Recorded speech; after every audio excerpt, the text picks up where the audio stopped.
ఇలా కనిపిస్తుంది డెస్క్టాప్ ని ఇలా మార్చేద్దాం. ముందుగా బ్రౌజర్ ఓపెన్ చేసుకొని ఇది టైప్ చేయాలి, ప్రెస్ ఎంటర్. ఆ తర్వాత ఈ లింక్ ఓపెన్ చేసుకోవాలి. ఇప్పుడు ఇలా ఓపెన్ అవుతుంది. ఇక్కడ నుండి ఏం చేయాలంటే ఇక్కడ కింద కనిపిస్తున్న డౌన్లోడ్ బటన్ మీద క్లిక్ చేసుకొని డౌన్లోడ్ చేసుకోవాలి. అండ్ బై ద వే ఇప్పుడు చూపిస్తున్న ప్రతి లింక్ అండ్ అప్లికేషన్ అన్ని సేఫే, సో డోంట్ వరీ. ఆ డౌన్లోడ్ అయిన అప్లికేషన్ ని ఓపెన్ చేసుకొని ఇన్స్టాల్ చేసుకోవాలి. ఆ తర్వాత మనం ఇందాక ఫస్ట్ లో ఓపెన్ చేసిన పేజ్ లోకి వచ్చి ఇప్పుడు ఈ లింక్ ఓపెన్ చేసుకోవాలి. సో ఇదే మెయిన్. ఈ పేజ్ ఓపెన్ అయ్యాక కిందకి స్క్రోల్ డౌన్ చేసి డౌన్లోడ్ చేసుకోవాలి. ఇప్పుడు డౌన్లోడ్ అయిపోయిన ఈ ఫైల్ ని అయితే ఓపెన్ చేసుకోవాలి. ఓపెన్ అయ్యాక ఇలా కనిపిస్తుంది, దీన్ని ఇన్స్టాల్ చేసుకోవాలి. సో ఇన్స్టాల్ అయిపోయాక ఇలా కనిపిస్తుంది. దీన్ని సైడ్ కి డ్రాగ్ చేసుకుంటే డెస్క్టాప్ పైన ఇవైతే కనిపిస్తాయి. సో వీటిని ఏం చేద్దామంటే ఫస్ట్ దీని మీద రైట్ క్లిక్ చేసి అన్లోడ్ స్క్రీన్ మీద క్లిక్ చేయాలి. ఆ తర్వాత ఇక్కడ చిన్న డాట్ కూడా ఒక యాడ్ అయి ఉంటది, దీన్ని కూడా రైట్ క్లిక్ చేసి అన్లోడ్ స్క్రీన్ మీద క్లిక్ చేయాలి. సో ఇప్పుడు ఏం చేస్తామంటే మనం ఈ టైం అండ్ ఇక్కడ డేట్ ని కూడా మనం తీసేద్దాము. ఇక్కడ పైన కనిపిస్తుంది దాన్ని మాత్రం ఉంచుతాము. ఒకవేళ మీకు కావాలనుకుంటే ఇలాగే ఉంచేసుకోవచ్చు. ఇక్కడ నుండి క్లోజ్ సెట్టింగ్స్, దీని మీద రైట్ క్లిక్ చేసి ఇక్కడ ఎడిట్ స్క్రీన్ మీద క్లిక్ చేయాలి. క్లిక్ చేసాక ఇలా నోట్ ప్యాడ్ ఓపెన్ అవుతుంది. ఇక్కడ నుండి కిందకి స్క్రోల్ డౌన్ చేసి సో ఈ లాస్ట్ లో ఉన్న మ్యాటర్ మొత్తాన్ని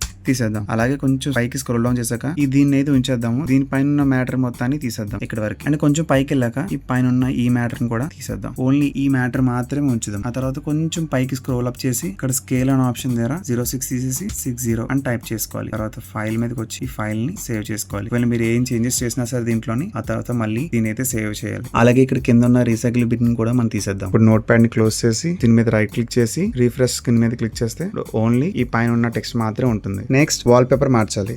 అయిపోయింది. ఇప్పుడు ఈ ఐకాన్స్ కూడా తీసేద్దాం. రైట్ క్లిక్ చేసి వ్యూ, ఆ తర్వాత షో డెస్క్టాప్ ఐకాన్స్ మీద క్లిక్ చేయాలి. ఇప్పుడు మిగిలిందల్లా టాస్క్ బారే, దీన్ని కూడా ట్రాన్స్పరెంట్ చేసేద్దాం. సో ముందుగా మైక్రోసాఫ్ట్ స్టోర్ ఓపెన్ చేసుకోవాలి. ఇక్కడ ఇది టైప్ చేయాలి, ప్రెస్ ఎంటర్. ఆ తర్వాత ఇక్కడ ఫస్ట్ కనిపిస్తున్న అప్లికేషన్ ఓపెన్ చేసుకోవాలి. ఇప్పుడు ఈ అప్లికేషన్ అయితే ఇన్స్టాల్ చేసుకోవాలి. సో ఇన్స్టాల్ అయిపోయాక ఓపెన్ చేసుకోవాలి. ఆ తర్వాత మీ టాస్క్ బార్ అనేది ఆటోమేటిక్ గా ట్రాన్స్పరెంట్ అయిపోతుంది.